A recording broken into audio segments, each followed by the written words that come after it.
Hello viewers from News OK's Parties Extra. I'm Helen Ford Wallace. Here today is Sandy Martin. She is the author of We're Having Dinner Sunday Night, the Martin Family Recipe Book. Welcome, Sandy. Thank you. Glad to be here. Sandy, you have done what I think all of us should be doing. You have compiled a book of your children's favorite recipes. They are the foods that they like the best and the ones that have some family background. Plus, you've written a paragraph about the recipe and the special meaning for you. Tell us how you did it. Well, you know, the kids were always calling after they grew up and moved out and started their own households. They were always calling, do you have the recipe for this or that? And I just got tired of them calling and asking for recipes all the time. And I told my husband, I'm going to put those recipes together. So about a year ago, I started collecting all of their favorite recipes and putting them in the computer. And then I thought, well, they need to know where the recipes came from. And so I sat down and thought of where all the recipes came from and the family background and tried to kind of just organize them so they would have some memory of family meals and the meals that we shared with parents and grandparents. And I just thought it would be neat for them, and they loved it. I must say, it was probably the best present I've ever given them. How many recipes are in the book? You know, I honestly don't know, but I think there's probably about 150, 160 And recipes. how many books did you compile? I didn't compile very many because I really thought I was only just going to give these to my children. I gave them to them at Christmas, and then I gave some close family friends books, and you know, that was really it. It was just to be a compendium of our family recipes. And well, how did you remember those first ones? you know, when I started putting the recipes together, I had always kept the recipes kind of in a folder, one of those folders you buy. Organized folder, yeah, sounds like. Well, it wasn't really very organized because I'm not an organized person, but I had them all in there. And so the first step was pulling them all out and putting them in stacks by the category. And then as I started, originally I was just going to do the recipe, and I thought, well, they need to know where this came from. So I started just writing little stories my mother had told me, that my mother-in-law told me, that my grandparents told me. And that is awesome. well, it's turned out to be really neat. And so do you have dinner every Sunday night? We used to have dinner and have the children over all the time. They've gotten older, and we've got soccer games and volleyball and tennis matches, and so we try to have everybody over for dinner at least once, maybe twice a month, but we don't do it every Sunday. We used to for years. And here is the cookbook. very, very basic cookbook. It's a very wonderful cookbook.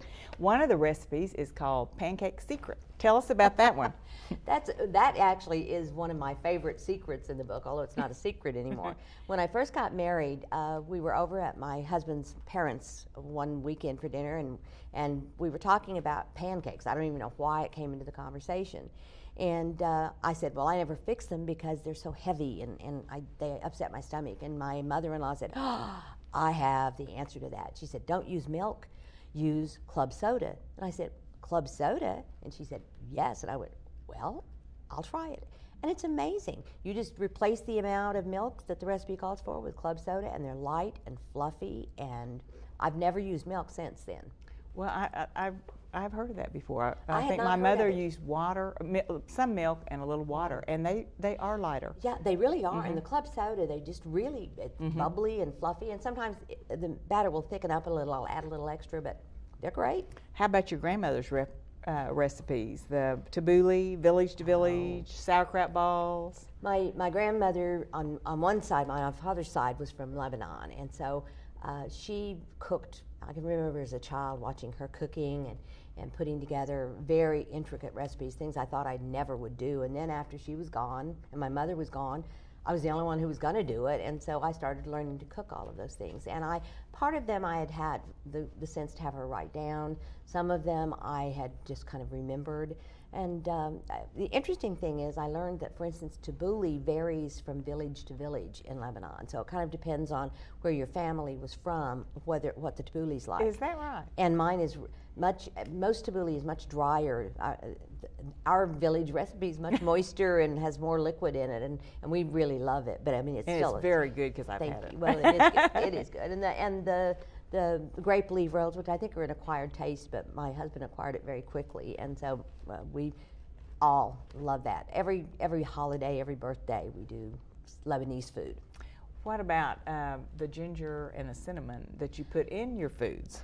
Especially in anything with chicken, but we put it in other things too. But my grandmother had a recipe for chicken and rice. And is that in the book? It is in the book. Chicken. It's called Sito's chicken and rice soup, and that's because Sito is grandmother in Lebanese. And so she would cook this chicken and rice soup, and she would always put a little ginger and a lot of cinnamon in it. And there's something about the cinnamon and the ginger that's very soothing to the stomach. And so when people are sick, I make that. When we've had family members as they got older, not able to eat very much, I make that soup, and it's sometimes the only thing they can eat, and it has a very soothing effect. So anytime anybody has a cold or they call and want some chicken and rice soup, and it's got a very distinctive flavor. Just and helpful. It's really good, yeah. Helpful. Well, you spent a lot of time in Singapore. Tell us why you were there and the recipes you came home with. Well, Singapore was a part of my job for a number of years. I taught at OCU for, I don't like to say how long I taught at OCU, but I think it was close to 30 years. And I was a part of a program that we developed in Singapore, and we ran an undergraduate degree and a master's degree in mass communications in connection with the Singapore Management Development Institute. And we would go over there and teach for about 3 to 4 weeks at a time. So you have to cook? Well, I didn't actually cook over there. I used it as pure vacation. Oh. I'm sure there were some people that rented apartments and actually cooked, and I admired them a lot, but I found the nicest hotel I could and stayed in the hotel and ate in the best restaurants and found all these recipes by either eating at great restaurants, or my students would sometimes have me for dinner, and I collected the recipes. You have some of them in your book. I do. I have several of them. Some Indian. Singapore is divided between Malaysians and Chinese and Indians, people from India, and the northern India food is wonderful there. And so there are a couple of tandoori chicken recipes and things that my family loves. I make. I miss the original thing, and it's not nearly as good as eating on Racecourse Road in Singapore, but it'll do. It'll do. Brought it home with you. Well, I like the clutter recipe from your late brother-in-law. Tell us about that one. That I think everybody has a recipe for some kind of Christmas stuff and clutter that uses usually those Chex cereals. And ours was always made by my husband's brother, Charles, late brother Charles. And Charles loved it, and he made wonderful stuff and clutter. He made a lot of it, too. Well, every year he would make huge tins of it and bring it to everybody for Christmas. And it was just part of the holiday season. And when we lost Charles, he had given us the recipe. I'd never made it because I always just waited for him to bring it. But when we lost him, we started making it, and it's not as good as his, but it's the same recipe, and everybody in the family loves it. We have to hide it from the boys when they come over. Well, when you first thought about this book, you got a list of all of your children's favorite? Yes. I pretty much knew what they liked because they were always making requests when we would have dinner on Sunday. Let's have spaghetti, let's have chicken and noodles, let's have, whatever. And so I knew pretty much what they liked. And some of the recipes I put in are ones that one would like and the others would hate.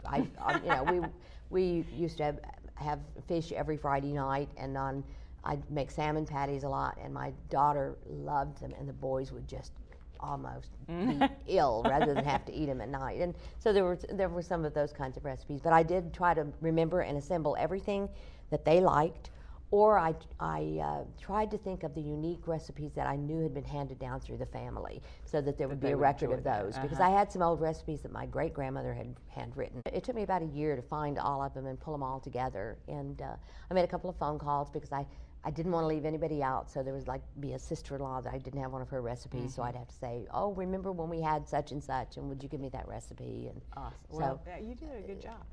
Anything It's else been about fun. the cookbook? Or about journalism? No, but I think that everybody's got recipes that have been a part of their family background, and I just think that's in families, that's a way that we kind of join together, and I always worry that that's going to break down in families, and maybe having that record of recipes and meals that you've shared together and little stories can help keep families together. Well, I think it's really important that they get organized in a book or at least a cookbook file. Yeah, because I can guarantee you my kids would never put it together. I mean, at least maybe they would when they're my age, but my assumption now is that, they don't cook that much, but when they do, they want the things they remember from their childhood. Well, great. Thanks for telling us how to do it with such graciousness. You thank the generations of Martin, Ferris, Ward, Stark, and other great cooks for the recipes. And we thank you for jotting down the recipes for us. And thanks Jim Ballion for our beautiful flowers.